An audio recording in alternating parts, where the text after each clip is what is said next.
Welcome to the channel. Welcome to Banter in the Box. Are you ready? It's the Game Week 11 review. A fairly quiet week in the Family Fantasy Football League on the pitch and very, very quiet off the pitch. Where's the banter gone? We had two managers go into the transfer market, just the two. One of them did spend £5 million on an Oity's Mind tactical gambit, which allowed them to purchase a player even though that player already belonged to another Family Fantasy Football League team. In this edition of Banter in the Box, we've got your Game Week 11 winners and losers. Just the two winners, each picking up a manager of the season point, but four losers, all losing a manager of the season point. We got your normal player review and a manager of the season update. Game Week 11 winners, take a bow. The defending champion, Greece Lightning manager Alexi Lagos, climbed one place up to fifth in the table, the highest Alexi's been since Game Week 6. But the biggest Game Week 11 winner, take a bow, yours truly, Chairman's Choice, a second weekly win with 56 points, saw me rise one place to 10th, and that is a season high for me. Game Week 11 losers, hang your head in shame. The Musketeers manager Sarah Goodwin, having a good season, but fell one place down to 6th this week, the lowest position she's been since Game Week 7. Legends 23 were on the up after a poor start to the season, but they dropped one place back to 11th, the lowest they've been since Game Week 7.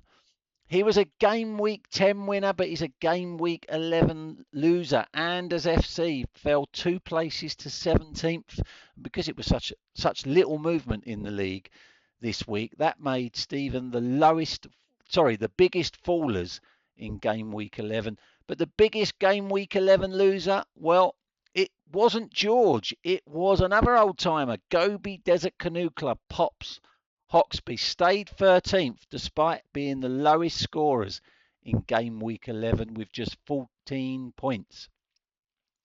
Player review, your top goalkeepers. Here they are.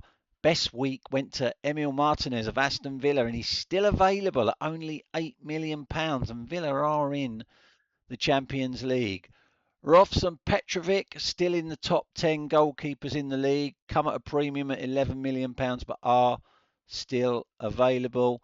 Another good week for Donnarumma, someone's got him, and another good week for Pickford, someone's got him, and another good week for Sanchez, four managers have got him, and Henderson of Palace, just the one manager's got him, but it's still Raya, who 9 managers have in their team, who's the high scoring goalkeeper in the league this season.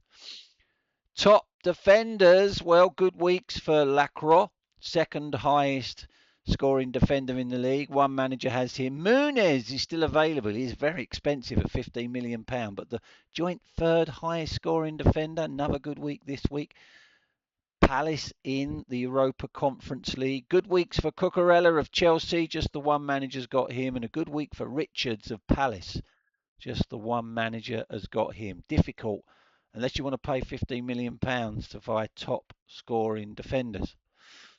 Top midfielders. Well, it's just as difficult to find midfielders. Palina is still available, the 9th highest scoring midfielder, but he does come at a premium, £20 million. Good weeks for Pedro Neto, who's gone second in the highest scoring midfielder chart. Someone's got him. And a good week for Doku of Man City. Somebody has him as well. And your top strikers, Haaland way out in front, the highest scoring player in the competition this season, which is why 10 managers have him in his side. Thiago of Brentford had a very good week. A bargain, £2 million. 4 managers now have him in his team. Gokares is still available, as is Ekatike, but come at a premium, £25 million. Welbeck, 9th highest scoring striker, is only £15 million, and no one has snapped him up yet. Who the fuck is that? 2 manager of the season points on offer. If you could tell me which 2 current Family Fantasy Football League managers are pictured there. The Musketeers manager, Sarah Goodwin, had a guess, as she always does. That's why she's a 2-time manager of the season winner. Thank you, Sarah. Sarah thought it was a picture of Clockhouse Rangers manager, great Uncle George. And I've got a life manager, Mops Hoxby. And Dimmy's Dynamo's manager, Megan Hoxby, thought that it was a picture of great Uncle George.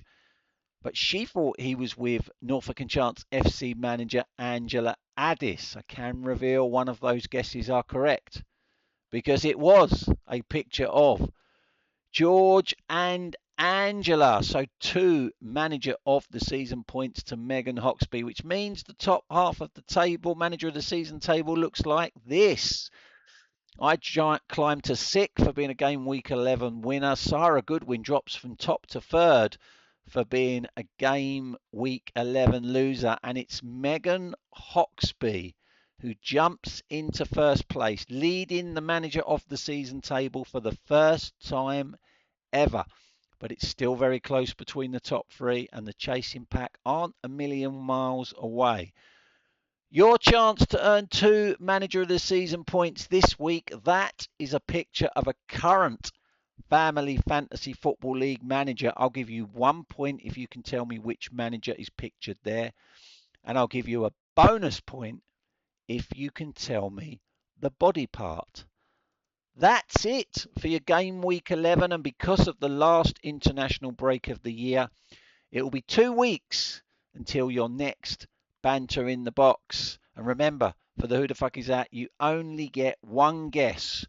I normally say 1 guess per week, but it's 2 weeks till the next video. You only get 1 guess per manager between the 2 videos. And during this international break, it's 2 weeks to think of some great banter to tell me, to send in to me, ready for the next Banter in the Box. But until then, take care, everyone. Bye-bye.